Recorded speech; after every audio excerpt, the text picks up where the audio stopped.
இந்த டே 6ல நான் உங்களுக்கு என்ன எக்ஸ்டென்ஷன் பண்ணிருக்கேன் பாத்தீங்களா? இதுதான் polygel extension. Very very very strong. இதை விட ஸ்ட்ராங் பாத்தீங்கன்னா அக்ரிலிக் எக்ஸ்டென்ஷன். பட் இந்த பாலிஜெல் எக்ஸ்டென்ஷன் பாத்தீங்கன்னா ரியலிஸ்டிக்கா இருக்கும்.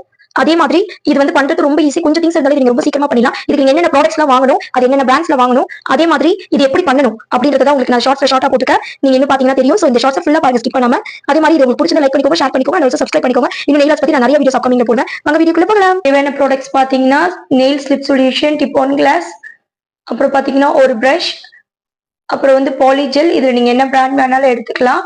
நெக்ஸ்ட் வந்து பாத்தீங்கன்னா ஒரு எக்ஸ்டென்ஷன் டிப். இது நான் ஆல்ரெடி சைஸ் எடுத்து வச்சுட்டேன். இப்போ 401 கம். முதல்ல அதுல 401 கம் போட்டுட்டு நீங்க அப்படியே நல்லா ஸ்ட்ராங்கா ஒட்டினது. ஆல்ரெடி ஒரு வீடியோல நான் உங்களுக்கு போட்டிருக்கேன். ஒட்டினதுக்கு அப்புறம் ட்ரில்லிங் வச்சு நீங்க அதை நல்லா ஃபாஸ்டா அதை வந்து சேம் ஆக்கிடணும். அதுக்கும் இதுக்கும் டிஃபரன்ஸே தெரியாத மாதிரி பண்ணிட்டீங்கன்னா நெக்ஸ்ட் வந்து டீஹைட்ரேட்டர். பிகாஸ் அந்த டஸ்ட் எல்லாம் போறதுக்கு, பிசுப்பெல்லாம் போறதுக்கு. அதுக்கப்புறம் ப்ரைமர், உங்களோட நெயில் வந்து நல்லா பாதுகாப்பா இருக்கிறதுக்கு. இதெல்லாம் போட்டு முடிச்சதுக்கு அப்புறம் கட் பண்ணிட்டு ஷேப் பண்ணணும். ஆக்சுவலி ஷேப் ஃபர்ஸ்ட் பண்ணிட்டு அப்புறம் தான் டீஹைட்ரேட்டட் ப்ரைமர் போடணும். ஓகேங்களா? அந்த வீடியோல ஒரு சின்ன ஒரு கன்ஃபியூஷன் வந்துச்சு. இப்போ ஷேப் பண்ணியாச்சு. எனக்கு boss shape okay. Final Outlook.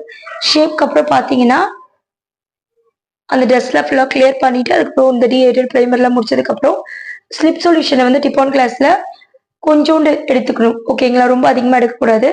எடுத்ததுக்கு அப்புறம் போல்பி பிராண்ட்ல நான் எடுத்திருக்க ஜெல் பாலிஷ் எடுத்து பிரஷ்ல வச்சு இப்ப நான் எப்படி போடுறதுன்னு உங்களுக்கு நான் சொல்றேன். ஃபர்ஸ்ட் வந்துட்டு பிரஷ் எடுத்து இதை வந்து நீங்க அழகா வச்சுட்டு கீழே இருந்து மேல ஓகேங்களா வச்சு அந்த ரோல் பண்ணி எடுக்கணும். இதுல நீங்க ஒட்டாம இருக்கணும்னா அடிக்கடி அந்த ஸ்லிப் சொல்யூஷன் தொட்டு பண்ணீங்கன்னா அது ஒட்டாம வரும். நீங்க வச்சதுக்கு அப்புறம் பாத்தீங்கன்னா ஆட்டோமேட்டிக்கா அது வந்து பாத்தீங்கன்னா அப்படியே மெல்ட் ஆகி அதுக்கேத்த மாதிரி மாறிக்கும். ஓகேங்களா? அது பண்ணி நீங்க எங்கெல்லாம் அதிகமா இருக்கோ அதெல்லாம் நீங்க வந்து சேம் பண்ணிக்கலாம். ஒட்டாது, பிசுன்னு ஒட்டி வராது. பாத்தீங்கன்னா 3 சேம் ஆயிடுச்சு. இதை வந்து நீங்க கியூர் பண்ணணும். பிகாஸ் இது நீங்க அப்படியே பண்ண முடியாது. யூவி லேம்ப் வச்சுதான் கியூர் பண்ணும் 60 செகண்ட்ஸ்க்கு.